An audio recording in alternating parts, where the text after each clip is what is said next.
تو بات یہ ہے کہ ہم جب کوئی چیز بہت عام ہو جاتی ہے، مسلسل ملتی ہے، مستقل ملتی ہے، تو پھر ہم اس کی نعمت ہونے کے احساس سے محروم ہو جاتے ہیں، اور وہ چیز ہم سے چھن جائے تو ہم کو پتہ چلتا ہے کتنی بڑی نعمت ہے۔ پیاس کی حالت میں اگر پانی کی ایک گھونٹ نہ ملے اور جان پر بن جائے تو یہ معلوم ہوگا کہ جو پانی کی ہر گھونٹ ہمارے حلق سے اترتی ہے وہ کتنی عظیم الشان نعمت ہے۔ کسی بزرگ نے ہارون رشید کے سامنے پانی کا گلاس لایا گیا تو انہوں نے گلاس پکڑ لیا اور کہا اگر یہ گلاس آپ کو نہ ملے اور آپ پیاسے مرنے لگیں تو آپ اس کی کیا قیمت ہے؟ اس نے کہا کہ میں اپنی آدھی سلطنت دے کر بھی پانی کا گلاس کھاتا ہوں۔ اتنی بڑی بڑی نعمتیں ہیں جن کو ہم صرف اس لیے کہ وہ عام ہیں اور مستقل ملتی ہیں ہم ان کو نظر انداز کرتے ہیں۔ پھر جو مصیبتیں نہیں پہنچتی اور ٹل جاتی ہیں ان کا تو کوئی ثابت مانی نہیں، اور وہ بھی نعمتیں ہیں۔ آپ میں سے بہتوں کو شاید یہ معلوم ہو یا نہ معلوم ہو، ابلیس کے لفظ کے معنی بھی انتہائی مایوس ہیں۔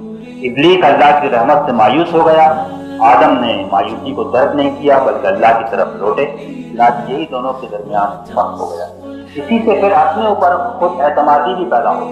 خود اعتمادی بڑی ضروری صفت ہے، لیکن مادی دنیا میں خود اعتمادی کی جڑ یہ ہے کہ میں بہت کچھ کر سکتا ہوں اور میری قسمت میرے اپنے ہاتھ میں۔ انسان خود جو ہے اپنی قسمت کا معمار ہے۔ اس پر مغرب نے پورے خود اعتمادی کی بنیاد رکھی کہ انسان کیا نہیں کر سکتا جو چاہے کر سکتا ہے، لیکن ہمارے خود اعتمادی کی بنیاد یہ ہے کہ ہمارا اس رب سے واسطہ ہے کہ جس نے ہم کو کیا کچھ نہیں دیا، اور جو کچھ ہم کو کرنے کو دیا ہے اس کے لیے وہ سب کچھ دیا ہے کہ جس سے ہم امتحان میں پورے ہو کر سکیں۔ چنانچہ اپنے سے مایوسی بھی شکر کے ساتھ جمع نہیں ہو سکتی۔ اسی طرح حالات سے اور کائنات سے مایوسی بھی جمع نہیں ہو سکتی، بلکہ حوصلہ ہمت پیدا ہوتا ہے کہ آدمی ناگوار اور سخت حالات سے عہدہ برا ہو، اس لیے کہ بیدہ الخیر لہ الملک و لہ الحمد، اسی کے لیے حکمرانی ہے اور اسی کے لیے شکر ہے اور اس کے ہاتھ میں ساری بھلائی اور خیر ہے۔ تو اس کائنات میں دراصل شادمانی، کامیابی، خوشی، اس کے ساتھ آدمی کام کرتا ہے، اور جو آخرت سے یقین رکھتا ہے وہ جانتا ہے کہ بالآخر نتیجہ اچھا ہی ہونا ہے۔ اور خاص طور پہ راہ ایمان پر تو مایوسی آ ہی نہیں سکتی، اس لیے کہ اللہ تعالیٰ نے مومنین کے ساتھ تو بالخصوص